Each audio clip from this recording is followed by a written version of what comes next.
Really appreciate it.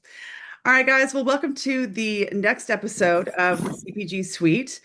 We are the founding partners of the CPG Co-op, a dedicated group to help CPG founders do their best and excel in CPG.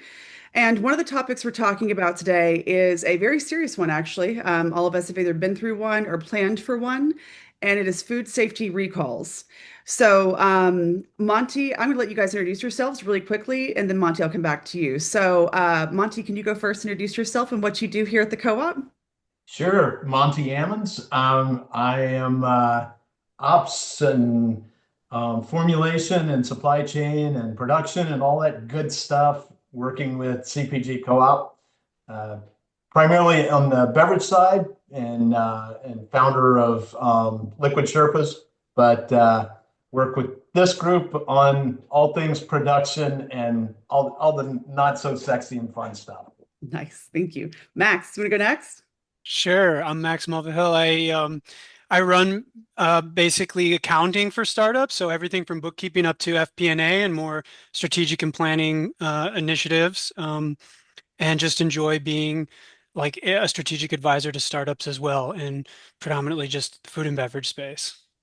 And you have your own brand too, right? Yeah, and I have my own company, You Again Foods. We have a honey gel product that's targeted towards like endurance athletes, cyclists, and outdoor enthusiasts. And we just passed $1 million run rate on Amazon, so annual run rate. So Very good. Congrats. yeah, so we're very excited. And it's a bootstrap company, and then we're running it very lean. We make or lose just a couple $1,000s each month, so I can sympathize with what a lot of founders are going through as they try to get their brand moving.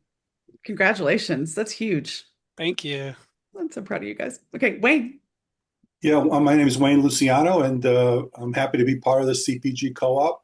I've been in CPG brand management and marketing for several decades or more, I could say, but a combination of brand management in corporate America with Coca-Cola, the Minute Maid division, and then I've had entrepreneurial ventures and consulting and agency experience. So what my focus at the CPG Co-op is around consumer and category insights and strategic planning for launching brands and taking them to the next level. I love it. Thank you. Thank you. And Ryan. Daphne here. I am a co-founder of Jumpstart CPG. We are a Amazon full managed services agency, so we work with brands of all sizes and stages of Amazon and specializing in the CPG space. Nice. And finally, I'm Emily Keeley. I'm the founding partner, and I guess CEO, leader of this group. And I founded this crazy crew because we really wanted to set out to help founders scale and scale, realistically. And the way that I saw it was, and you're all going to laugh, but I could saw it like the Avengers. I can't help myself. Everyone in this group has a really big superpower, and we come together. We really help those brands. My past experiences in PR and marketing, so I was kind of on the tail end. So we go through Monty and all these other wonderful people. I'm the messaging person that really helps get that message out and clearly and effectively and as swiftly as possible. And that's what I did in my past life. I've been through many, many recalls, as you can imagine. So I'm going to turn it back over to Monty, who I think is going to open up with a story and then go into the classes of recalls. And then Monty, you can just keep going because you are the operations guy here. So please fire away. Well, as this group knows, I'm usually the court jester or one of the court jesters of this group. So I'm always got some type of comment and something humor to inject. But unfortunately, today I get a much more serious topic. Mhm. Food safety is absolutely critical. It's not, part of, we like to think about the fun parts about owning and growing a brand. And the marketing is sexy and fun. It's what we all love doing. But at the end of the day, we got to put out a safe product. Our product, unfortunately, in food and beverage, can kill people if it's not done well. Mhm. And just going back a number of years, back to '08 and '09, we had a very large incidence of that here. I'm based in Georgia, and we had that here with a peanut manufacturer. Mhm. And unfortunately, they were not taking care of the operations and being diligent with their food safety processes. and they had a salmonella outbreak. And because they did not handle it correctly and did not address it in a timely manner, and went so far as to try and cover up the issues that they were having, 700 people were hospitalized as a direct result of that, and 9 people actually died as a result of the foodborne illness, the salmonella from that. And even further, the owner of the company was sentenced to 28 years in federal prison. And it was one of the first incidents where an owner was sent to federal prison because of that level of neglect. So this is literally a deadly serious piece of your business. And it's something that most founders overlook. I mean, you get caught in the day to day and you don't think about, God forbid, what happens if I have an issue with my product, and how would I manage that, and what would I do in the case that that happens. And it happens time and time again. Unfortunately, if you don't think about it before the fact, the last place you want to be is trying to scramble and figure out what to do when you've got a product in the market and it's got the potential to make someone sick or seriously ill. So today, I think this is a great topic. Emily, thanks for bringing it up, because I think it's something that's not talked about enough, and I really appreciate you bringing it Yeah, up. it's definitely a passion of mine, just real quick. It's definitely a passion of mine just because I've been through so many. And the thing that I think people, it's kind of like being the beige police a little bit, but it's true. You do have to have something set up. We're actually setting one up internally here that we can give out to people just because we feel so strongly about it. And that I don't feel like enough of us talk about it enough, if that makes sense. So, yeah. Yeah, Monty, could you please walk us through the classes and like what each of those classes mean? Yeah, so I guess bad news is there were about 500, I think it was 530 food and beverage recalls in 2024. So it's a significant number. Mhm. And we're seeing increases in illness and in hospitalization and even deaths to the tune of double and triple digits. So it's something that's growing. And the good news, though, is that there are classes to recalls. We had Emily and I were on a call with someone just was it this week, last week, Last week? where they were in a panic about a recall, but it was really a quality issue, not a food safety issue. So there was actually potential for them to turn it around and spin a positive out of it. So just because you have an issue does not mean that it's the business is in jeopardy and it's going to be a horrible thing. There are basically 4 tiers to a recall type situation. Number one, and the worst that you can be in, is a class one, and that is where the FDA is highly involved. It carries the product carries a significant risk of serious illness and potential death. That's the worst you can get, and there are processes that you have to follow to comply with federal and state legislation there. So you definitely have to be prepared for that. More common is a stage two, which is something that can result in illness, but very, very unlikely to result in hospitalization or death. And then the widest category is class three, which is unlikely to result in any adverse health issues. And then below that, which is not even reported, and is it technically a recall? But you can voluntarily do what's called a market withdrawal, where you bring your product back out of the market, but it's never even, in often cases, not even reported to the FDA. So when you hear I've got an issue with my product and we've got to potentially recall, no, the first thing you need to do is assess which step that what level of recall you're in, because it's going to require bring forth different solutions. I think the biggest thing too is to not flip out. The biggest thing Yeah, we've had with clients was they would flip out. And especially if you're a class one, especially, that's one of the ones I've been through a few of those. And I think that's where it's like we need to calm down and mhm. take a big breath and let's step back and let's look at what you got. This is why it's really important to have a plan. I'm going to keep saying it's important to have a plan over and over again. Well, Monty, thank you. And I'm going to move to Max real quick. And Max, you being your own owner too, what are some like financial implications or things to think about when you're thinking about building this out and or if something happens? Sure. Yeah, I'm taking notes here because this is an area I don't have particular expertise, so this is super helpful. I'm learning a lot.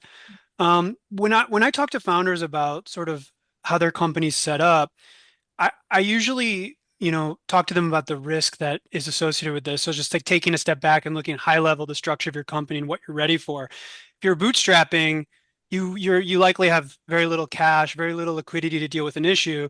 So you probably should have significant coverage in place. A lot of people overlook having any kind of insurance coverage for recalls, but you should really know what you have because you might need that immediate liquidity. But most of the most of our clients and most of the people sort of in the early stages of this industry are using co-manufacturers, and a lot of these recall issues they do ultimately fall on the co-manufacturer. So you need to know what is their coverage. Do the diligence on your co-manufacturer. But in the event that they're at fault and they're ultimately going to be responsible, you still might not have that immediate liquidity. So if you have insurance in place, like you can free up some cash to resolve the issue. Um, and while the insurance companies deal with getting that claim resolved, if you've raised a lot of equity capital from venture capitalists and stuff, you might not need as much coverage because you've resolved your liquidity issue, but you should know that some of that money needs to be there earmarked as a safety net for this kind of like the rainy day fund for this kind of issue to arise. And again, like I'm not super knowledgeable in this area, so the other people on this call can probably fill in the gaps around, how much co-packers are liable, different scenarios around that. But that's like the general advice that I try to give to founders because this is definitely an area where people are overlooking the risk and not having any plan in place for it financially. Yeah, so kind of like a family, like we have a savings for an emergency fund, right? If something really happens, we have, because I'm married to a finance guy too, so this happens. But so you're saying maybe that's something to think about is maybe putting a little bit away just to have it just in case that there is something that happens. Because I think I have learned too, it's not if but when something happens, even if Yeah, it's a small thing, you're going to have to spend money and time and even activating your PR team and your marketing team and your social team to get out there and stop everything that they're doing, your Amazon team, stop everything they're doing and go fix this, which can turn the meter on for billings, et cetera, that you need to be prepared for. Yeah. that's definitely right. I mean, if you're very lean and you're bootstrapped, you're going to need immediate liquidity to resolve the issue. So even if it's class four and you're just pulling product from the market and trying to get new product out there as fast as possible, that costs, a lot of money and you need to know who's liable. And if it's all on you, you need to have the money set aside to be able to do something like that. And then as the company grows, it's just like how much inventory do you have out there in the pipeline? What is your exposure? Kind of just keeping track of that. How many days of inventory could you potentially have to pull back, and what would that cost? I mean, I think that's a very important thing for a founder and a finance team to be tracking. Yeah, for sure. Anything else, Wayne? Well, I was just going to say, when I had the pasta sauce business running, we before we shipped one case, we made sure we had our product recall plan all set, and Mhm. we bought plenty of product liability insurance, and so we were good there. All that stuff and that's not that expensive. It's it depends on your sales level and stuff. It goes over time, but it was a few $100s a month, let's say, for $1 million or so for product liability insurance. So you need to have that. Plus, the retailers, distributors want to make sure you have that. So that's critical. The other thing is, to Max's point about having a co-packer, we had a fantastic partner. Our co-manufacturer was Class A, and they had done they do a periodic fire drill for like a fake fire alarm kind of thing once or twice a few times a year, just to make sure they've got all their processes really like a well-oiled machine. With that said, while that's the manufacturing side, it's not their brand, it's our brand. And so, and we have the side relative to brokers and retailers and consumers, and we're the ones that have to protect our brand and obviously protect the consumer. So that was, again, step one was get a product recall plan together, identify all the key players, and then have the if then, a lot of if thens, what to do. Obviously, consumer safety and protecting the consumer is job one. And then you obviously want to comply. You need to comply with the FDA. You need to trace where everything's going. How do you fix it? But then the communication. The thing that's really critical, though, in on product recalls, is it really comes down to two main things that I feel. And that is, it's speed and transparency. Mhm. So the faster you can get the problem identified, the faster you can withdraw the product, the more open you can be with the FDA and the consumer. That's critical. So speed and transparency are the underlying themes for all that. But the key is to have a plan in place. Hopefully, you never have to use it. We never had to use it, thank God, because we had with pasta sauce, we had not only tomatoes coming in from different parts of the country or parts of the world, but different spices and ingredients. And we had one SKU that had pork and ground beef, and then we had other ones with cream, and so it was just a myriad of potential disasters. So that's why we made sure this product recall is going to be nailed down and perfected if we needed it. So, but again, thank God we didn't need it. But you had it though, and that's the important thing is that you Yes. had it. Yeah. Well, thanks, Max and Wayne. And then Ryan, I'd like to talk to you about what you see on Amazon because just real quick, I'm old enough to remember the great Pepsi recall. And we study it actually in marketing, how Tylenol did it versus how Pepsi did it. And Pepsi had all of their videos, they had, what we call B-roll, ready to go. They shipped it out to the stations overnight. It landed the next morning. They're like, there's no way there could be syringes inside this Pepsi can. It's impossible to do so. Pepsi handled it beautifully. If you ever just want to go down a rabbit hole on that one, but we didn't have Amazon and or social media back then. And Ryan, I'd like you to talk about what you see on Amazon and ways to maybe you might be getting an inkling that something might be wrong even over Amazon. Yeah. The best place to kind of start gathering that information if, something is wrong or customers are having a bad experience with your product is really pay attention to the reviews. That is going to be the biggest call out there is if you start seeing anyone talk about, your product is tasting weird or they think something changed with the formula and you're not aware of any formulation change, that is a key sign to check with your manufacturer, see what could be going on, testing it, buying your own product from Amazon, and seeing like is it being stored, incorrectly. If you need, specific methods of storage at Amazon FBA, always purchase your own product. Test it yourself because something could have changed from the time you've sent your product into Amazon from the time the customer is purchasing it from Amazon. So monitoring reviews, ordering your product yourself. If you start seeing, the kind of the same message with your customers and your reviews of just something's not right with the product, honestly, I would close the listing. Which, unfortunately, that's what you're going to have to do. It's not a joyous moment. You're going to lose some traction there, but it immediately stops, anyone else from getting a bad product of yours, leaving a negative review, which will stay on your product's ASIN forever. So you might as well stop it now. So close the listing.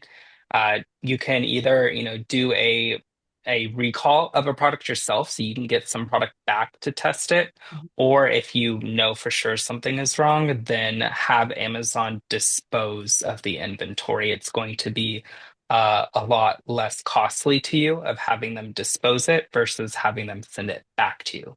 If you want to test it, then do a small, recall order for yourself and then dispose the rest once you have your conclusion of what's wrong with your product. Um, my one piece of advice, though, if you do have Amazon dispose of your inventory, is to monitor that listing for quite some time because what we can see with Amazon is, you have them throw it away and then magically Amazon themselves are selling your product for a little bit cheaper of a price. So you want to have all of that documentation ready to go if you need to create a case log with Amazon to get them to stop selling a product that does not need to be, out there to the consumers. That's fascinating. Monty, you got something? Yeah, Ryan made a great point actually on the customer complaints. That's your early warning system, right? And we didn't have that years ago of that immediate feedback from the customer. And a best practice that everybody should initiate tomorrow is keep a customer complaint log, because that's the only way that you see, wow, I had this same issue come up. When was that? Oh, that's 6 of them that I've had within the week. There's something here. So it's your best early warning system to get in front of something that can be a potential recall, because the more product goes in the market, the bigger your exposure, the bigger your risk, the bigger your cost if you have to reel it back in. So I advocate for, if you don't have a customer complaint log and a way to monitor those customer complaints, put that in place tomorrow. It's a little bit of a pain, but man, it's so invaluable. Great point on that, Ryan. And to add on to that, so obviously, like, the reviews are your first, kind of spot to look for, but obviously, brands, we don't want those negative reviews. So something to keep in mind of is your package insert is to have a spot on there for if any customers experiencing a product issue, a way to contact you. Do this carefully so that you're following Amazon's terms of service with package inserts, because that can be a little bit tricky, but maybe to limit them from immediately leaving a review that's going to live on your ASIN forever is to have an option for them to easily be able to reach out to your customer support team. Ryan, do you have an example of that I can put up with this somewhere? Yeah, like a package insert example. Yeah, could you send me one Yes, so I yeah, can see awesome. it? Yep. I'd love to have that too. That's really, really Yeah, important. yeah.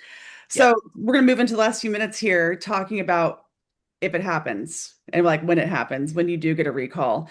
And like I said, we've actually made an entire document complete about food safety recalls from Monty's side into I think Max's side, things to think about Ryan's side as well. And Wayne's done this before, obviously, and so have I. And so I think the biggest thing to think about, the one I went through, it was a produce group and it was a class 1 recall and people were dying and it was a salmonella and it was nationwide and they were pulling it off the shelves. And I got a phone call and I was like, well, where is your phone tree? Where's your escalation phone tree? There was nothing of that sort. So I think the most important thing is making sure you have it all in one place and you share with, even if it's just you and like your social media person over here, make sure that you have something that's an escalation phone tree. Make sure you know who to call at the FDA or the USDA.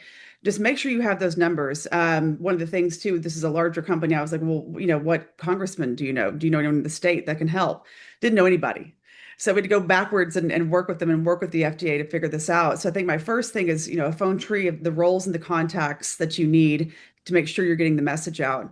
From our perspective too, when went back and wrote this larger manual that we've kind of written here actually, is all the communications you need to get out to everyone as swiftly as possible. To Wayne's point, your retailer, your broker, your distributor, your consumer, how you're going to get that out, how are you going to message it through social, how are you going to do it through PR, how are you going to do it everywhere that you can think of to make sure that you've got those templates ready to go. We've actually written all of those out in this document that you can use with you, because that really is the most important thing. And then having that in place so you can just boom, boom, boom, boom, boom, boom as fast as possible. So that's my biggest recommendation from a messaging standpoint, is making sure that you have your messaging ready to go and the contacts. And if you don't have a PR person or a PR team, that at least some media that you can reach out to talk to this about and say, this is what's happening and here's what we're doing to resolve it, and the ways that we're going to correct it in the future.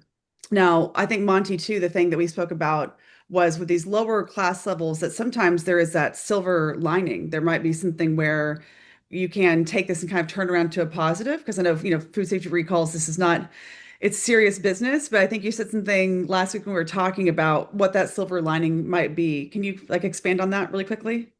Yeah, I saw a stat that like 57% or something like that of consumers no longer trust the safety of food products. It's astronomical. So the expectation is kind of that the product is out there and I'm going to have to discover it and figure it out for myself.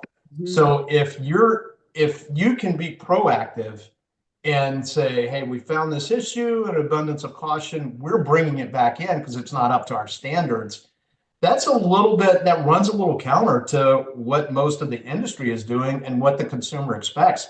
So you can, in a weird sort of way, you can almost get bonus points Yeah. for being that attuned to your brand and that cautious Yep. and that committed to quality. So it's a little bit of counterintuitive, but if it's something, if you're in front of it, you can actually manage the message and get a little bit of a positive halo out of And that's what it brings up the one of the classic recalls of all time, and I was young enough and around to remember it. That was the Tylenol recall back in '82, right? And they we talk about speed and transparency. They got all their product off shelves within a week. Like Mhm. I think the sales dropped 90 some odd percent, and they got all the product. The old saying, right? Better safe than sorry. Boy, it really applies to product recalls, right? They just were so fast in getting that product pulled off the shelf, and they ultimately turned it around where they had the first tamper-evident triple seal packaging Mhm. that they introduced, and it was like a year later they got back to where they were. But but think about the damage to the brand if you get Tylenol, and then people are dying from cyanide poisoning. And talk about, you would think the immediate reaction from anybody is that brand's dead. Forget it. It's over. And then they recovered amazingly, and because of, again, back to speed and transparency, they were amazing. And then they turned it into a positive by coming up with that first triple sealed tamper evident packaging And for the now industry. So everyone uses that industry wide. Like if you were born in the 80s, you actually didn't have that yeah, until this exactly, happened. You didn't have, exactly, yeah, before that you didn't have it. So it's weird to think exactly. about. And Yeah, I think too, I love that idea of also solidifying trust and have like you can say you got a plan in place. One of the brands I worked with in the past, they use that as a marketing tool. Actually, like, we are the safest because we have all this in place. And they actually weren't touting it enough. And when they found out all of this happened, they were able to use that as a way of getting more consumers to trust them. And that quality control is a major aspect, especially from my side of the marketing side. Being able to tout that and talk about that, that shouldn't be something that you bury. It would be something that you celebrate because a lot of brands don't think about it yeah, that way. yeah. So, well, we are running out of time, guys, but I'm going to ask each one of you if there's one takeaway that one founder can do tonight, because I'm sure we are now going to have a lot of founders waking up at 3 a.m. with even more anxiety, but we're not here to do that. If you can take away one takeaway that you can say, like, you can start doing tomorrow or in the next week, what is one suggestion you would give? Monty, I'm going to put you on the spot. Go. get a plan, have what you're going to do in place in advance, including what are decision right, almost a flow chart of Mhm. if this, then this. And kind of Emily, you and I had this conversation a while back, but have one person have decision rights on who talks. Mhm. Because the last thing you want is your organization, even if it's a small one, putting out different messages. You got to have one voice and be very consistent in it and very focused. And your whole plan has to be thought out in advance. So it's like doing a fire drill, right? You don't want to figure it out when the house is on fire. You want to run through it a couple of times in advance. That's in. We've got a document as Emily talked about, full blown protocol that's FDA approved, that can help you get started. So It's good too. that's my 2 cents. Very And if thorough. you're, oh, one more thing. If you're self-manufacturing, which a lot of food and beverage startups are, particularly on the food side, if you are self-manufacturing, do this absolutely yesterday because you don't have any air cover of a co-man. You are fully responsible. So this needs to be go home and do your homework tonight if you're Yeah. self-manufacturing. Yeah. Yeah. Max, what you got? One key takeaway. As an Amazon seller, I think I'm going to go with the review monitoring and figure out how to index the importance of negative reviews in order to know how to pay attention to them and basically log the ones that have, that index high and whatever we determine into the complaint log so that we're more closely monitoring that. I think that was my big takeaway. And I think in this era of so much direct to consumer, there is a lot more immediate feedback and so I take negative reviews personally sometimes. So I need to use them more as a data point that I can actually do something with. Exactly. I love it. All right, Wayne, what you got?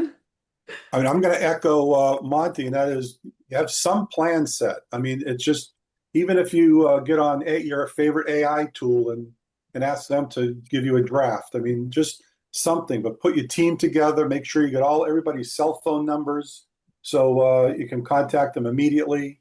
But again, just some basic plan because it's something that could take you whether it's a few hours to set up or even less time, but at least something versus panicking when something happens or if something happens. And then take the idea of, again, speed and transparency. Just realize that the speed is critical and being as open as possible as soon as you can is critical. So that's my advice. Love it. Ryan, what you got? Yeah, pay close attention to what your customers are saying and get real familiar with, I mean, mine specifically to Amazon Seller Central, so that you know how to recall product or to get it disposed of. I think everyone's very familiar who's on Amazon how to send it, but how to recall it and how to be able to contact Amazon correctly in situations like this that are this severe. So if you don't know how to do that, please figure that out tonight or tomorrow how to. And of course, if you have any questions, please reach out to us here. We're happy to help you know how to navigate that. Yes, we've been at many nights, many late nights doing these. But I think my thing is the fire drill. The co-packer fire drill. I would ask if you've got that, Wayne. That was a really good pro tip right there. And to Monty's point too, I think also if you don't, if you are self-manufacturing, doing your own fire drill. Now, like the company I went through, because they were then had so much anxiety because it was millions of dollars lost, right? Millions lost.